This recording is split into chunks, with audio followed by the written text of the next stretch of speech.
Министерот за локална самоуправа Горан Милевски најави инспекција и реприза на конститутивната седница на Штипскиот совет.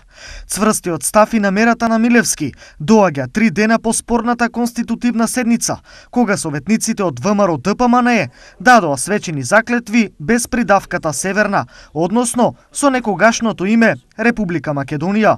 Доколку си продолжат да работат и носат одлуки, Инспекторатот за локална самоуправа ќе ги поништи сите одлуки кои што ќе ги донесат советници кои што немаат легално верификуван мандат.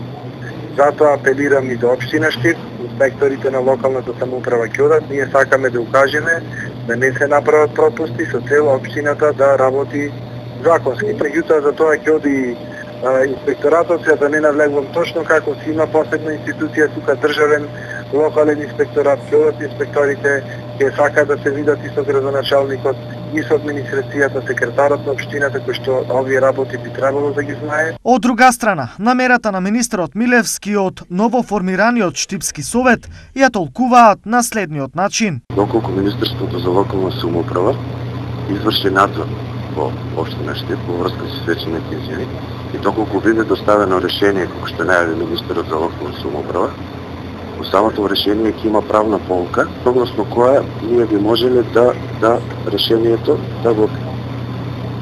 да доставиме тужба до управен суд.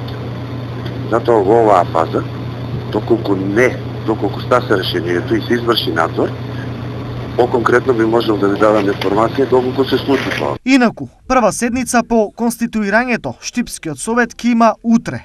Но со овој став на министерот се поставува прашањето дали одлуките што ќе бидат донесени ќе бидат законски и дали ќе има репризно конституирање. Тие треба да подпишат изјави согласно уставот.